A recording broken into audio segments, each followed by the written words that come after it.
Para sa akin na ako ang pumili kung sino yun.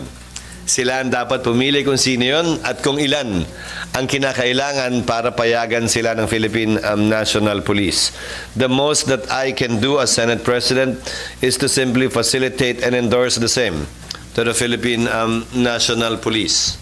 Members of the Senate, as well as members of any agency of government that has threats, can request security and or additional security from the Philippine National Police.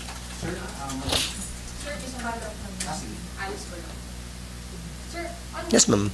Sir Onan. Narinig naman, okay na. Sir Onan, si Gamo, sabi ko kahapon ni Senator Win, hindi siya keen on letting her go kasi baka hindi umaten sa next hearing. Ano pong I leave the matter to Senator Risa and to Senator Win. That's why I referred her letter to them. They were the ones that recommended the issuance of a warrant and detention. I signed the warrant, and any change in that disposition would have to be recommended by them again. That is my position. And I do not want and I will not exercise my discretion without the input or recommendation from the members of the Senate and chairman who is handling the committee that so recommended the issuance of a warrant. Sir, you said the other day, sir, tingin nyo, pwede naman siyang pauwiin. Hindi tingin ko. Sabi ko, ang desisyon ng chairman, desisyon ng committee yan kung sakasakali. Hindi para sa akin na pagpasahan yun. I will always defer to the recommendation of the member of the Senate in charge of the particular investigation. Mas nasa tamang lugar at posisyon siya para alamin at malaman kung anong dapat gawin. Hindi ako. Sir, any update po pala dun sa nabanggit na before na review dun sa rule na bawal yung gadgets? Ginagawa na namin ngayon. Hopefully by next week, malabas na namin yun. Of course, we would have to get first the opinion of the other members of the Senate. The rules were issued without being consulted to any member of the Senate, as I recall, being in the Senate for 14 years. I think these rules even antedated my being a senator way back in 2007. So we will do the proper and right thing, route this, and get the opinion of the other members before we finalize it. Sir, yung office or sino po yung mismong... The Office of the Senate President is the one that's authorized to issue through memoranda rules and regulations with respect to incarcerated or detained individuals by virtue of the warrants of arrest issued by the Office of the Senate President. Pero sir, kayo, your opinion or of the position na pwede naman? Oo, hindi naman kulungan to. In fact, sila'y nilalagay sa isang kwarto. In fact, ang hinanapan ko pa ng paraan sa labas ng Senado, meaning sa facility ng Senado, dahil kapag sa loob ng facility ng Senado, kahit sa bagong building, ay patay ang aircon ng weekend. So kailangan nasa struktura sa labas. Hindi naman pwedeng walang hangin kapag Saturday, Sunday at Monday to Friday lang. So kasama yon sa aming ginagawa na rin ang solusyon at resolution. Alis ko po. Yung new Senate building na. Sir, doon pala sa ethics complaint pala na, sir. How do you view yung latest developments dun sa ethics case ni Senator Cayetano? And so far as Senate buildings, new Senate buildings concerned, my second question is, do you have any new directives in so far as the construction of the building? None. According to Senator Cayetano, no new directives. According to Senator Cayetano, hopefully by mid-August at the latest, he would be able to complete the review and within that same month, make the corresponding recommendations. Ipagbibigay alam namin yan sa mga miyembro upang kunin din ang kanilang opinion at pananaw. Kabilang na at ang pinaka-importanting bahagi doon, yung halaga para matapos at makumpleto na yan at yung timetable kung kailan kami tunay na makakalipat na ng buong buo at hindi hulugan. Sir, sa ethics complaint naman, sir, kasi parang right now, medyo, while most senators are saying that they're ready or willing to be subjected to conciliation, pero parang ayaw naman nilang umatras dun sa substance o kanilang mga nireklamo sa isa't isa. Para sa akin, sa tagal ko sa Senado at gayon din sa pamahalaan, sa buhay na rin, isasama ko na. Wala namang bagay na hindi naghihilom sa pagdaloy, paglipas ng panahon. At naniniwala ako na hindi man ngayon, malaki ang posibilidad na bukas makalawa. Hindi man sa susunod na linggo, maaaring sa susunod na buwan. Pero sa dulo, mga veteranong senador na ang pinag-uusapan natin. Pag-graduate na si Senator Nancy, minsan ang nag-graduate si Senator Cayetano at bumalik. Sanay sila sa ganitong uri ng mga sitwasyon, pero alalahanin din natin na tao sila, may damdamin, hindi robot at makina, na naaapektuhan din ng tulak ng kanilang mga nararamdaman at damdamin. Importante at mahalaga, hindi lamang para sa akin bilang tagapangulo ng Senado, pero sa parte din ng ating mga kababayan na unawain at tanggapin yan. Ganda ng mga picture niya. Thanks. SP sa Monday opening na, ano yung mga priority? Dahil mag-file sila ng COC sa October. Medyo mahati yung mga senador. Actually, hindi ko pa nagagawa yung talumpati ko. Isa yan sa mga gagawin ko pagkatapos ng press ko na ito.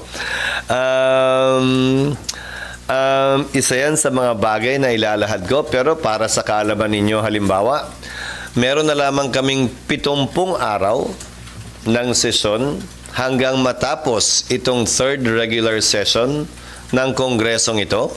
Hanggang 2025, that means when we adjourn sine die. Kung ilang beses man kami makakapag-sesyon ng Huwebes, may karagdagang 23 araw yon sa kabuuan ng 93 days. So, sisikapin namin na mapunuan yon ng pagpasa, pagtalakay, pagdebate, pag-ayos at pagpasa in that order ng mga makabuluhang panukalang batas na kinakailangan ng ating bansa, national man o local. Specific bill na kayo po mismo, kasi si President po may sasabihin sa SONA, but kayo mismo, meron ba kayong parang bills that you would want passed? Isa yan sa pagpapasahan ko pagkatapos ng press ko na to, pag sinulat ko yung aking talumpati o binuo ko yung aking talumpati. Sa totoo lang, medyo nagpapanik na ako at hindi ko pa nasisimulan, pero ngayon ko lang kasi gagawin eh. Dati nakikinig lang naman ako eh. Sasabihin pag talumpati ng Senate President. Ito ang unang pagkakataon din. Bahagi ito sa listahan ko ng mga una sa buhay ko. Unang pagkakataon din na magbibigay ako ng talumpati sa pagbubukas ng Senado. Pero dahil dito, marami ako natutunan actually. Kaugnay ng Senado. Huwag na off the record ato kung gusto niya kasi hindi naman talaga. Naka-live ka. Ay, okay. Marami ako natutunan sa data tungkol sa Senado. Ilang individual na halimbawa ang naging senador, ilan ang babae, ilan ang lalaki, ilan ang galing Luzon, ilan ang galing Visayas at Mindanao, ilan ang artista, abogado, magsasaka, educator, atleta. These are interesting facts and data actually that I'm learning for the first time. Pa-clarify na po, magkakaroon na kayo ng session every Thursday? Isa yon sa iba panukala ko sa mga miyembro pagbukas namin. Para naman hindi kayo malungkot dito sa Huwebes at baliktad ba? Ganon, anong gagawin natin? Kailangan namin magtrabaho. Kesa naman malungkot kayo ng Huwebes at nagpupunta kayo kung saan-saan para maghanap ng kwento. Ha? Kamukha ngayon, Biyernes, pinilit nyo ako magpunta dito. Friday naman po yun. Sabi kaya namin Zoom, sabi mo pupunta ka. Hindi, pupunta naman talaga ako kasi titingnan ko yung pagkabit ng mga painting nyo dyan sa labas. Pero dati naman talaga sa may session ng Thursday for local. At nung ako'y nasa Kamara din, may session kami tuwing Webes. Pero para sa local bills at para dun sa mga kahit national bill na pag-aagrihan ng lahat na hindi naman kontrobersyal at hindi naman kailangan pang pagtalunan at pag-awayan para lamang umusa dito at hindi makain yung oras sa regular na sesyon namin ng Lunes hanggang Miyerkules. Umaasa ako at hihilingin ko sa aking mga kasamahan na ito'y magawa namin para nga mula 70 maging 73 araw yung aming sesyon sa pagtatrabaho. Sorry, so yung Thursday session ay local bills para di siya papasok sa Manila. Local bills and national bills na hindi naman gaanong kontrobersyal.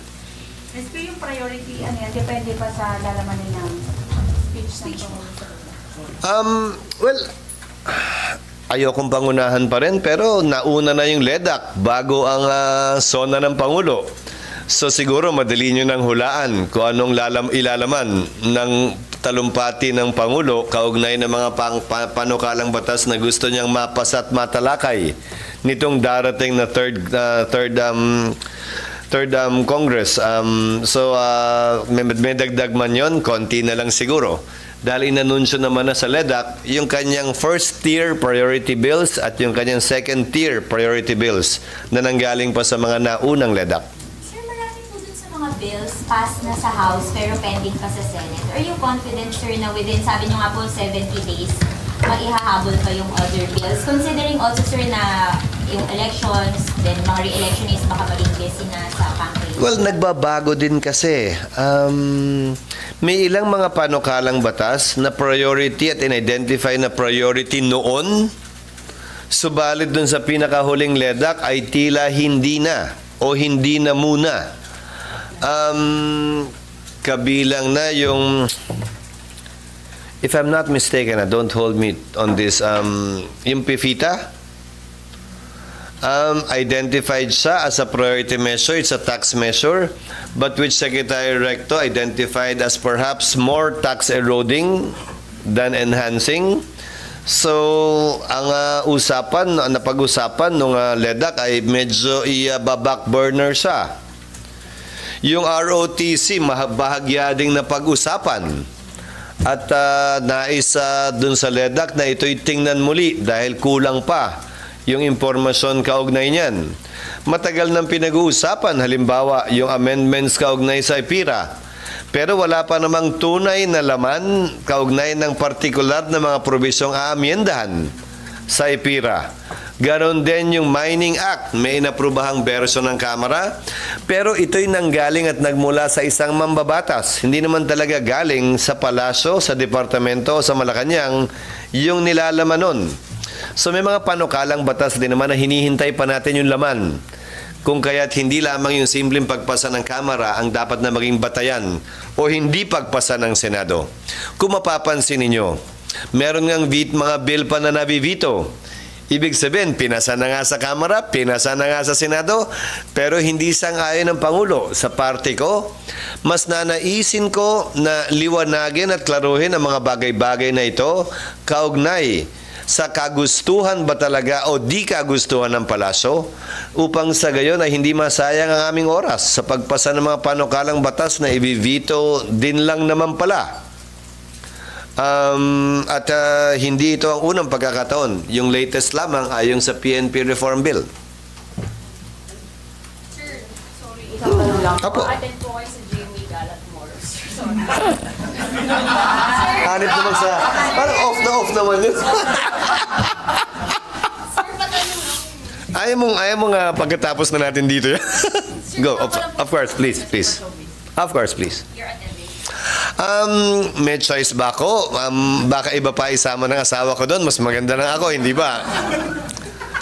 At wag mo akong tatanungin kung sinong susuot ko dahil sa totoo lang, hindi ko alam at wala akong pakialam. Wala na po yung ang lalaki naman kasi Amerikana lang naman. Di ba? Hindi naman komplikado yun. Sa SONA, ang lalaki barong lang din naman. Hindi rin komplikado yun. Mas komplikado at maraming kailangan pagdesisyonan ang babae. Di ba? Anong kulay? Gaano kahaba? Gaano kasikip? Gaano ka kita ang braso at iba pa at leeg at iba pang mga bagay. Sorry, itong mga bagay na to, unti-unti ko lang natututunan itong mga nagdaang taon. Okay, sir. Sir, salamat. Yes, ma'am. It's okay. Ibang topic po siya. I'll just go po ulit. Yes, ma'am. But could you tell us your reaction na po to Guo saying she's ready to face them, being Senators Gatchalian and Ontiveros, in a fair trial and at a proper forum? Pero wala nga po siya sa hearing. So what's your reaction to that? Karapatan niyang sabihin yan, pero unawain at intindihin niya na wala siya sa lugar na mamili kung anong pupuntahan at hindi pupuntahan base sa kanyang personal na ideya. Kung nag-issue ng warrant ang Senado, dumaan yan sa proseso may pinagdaan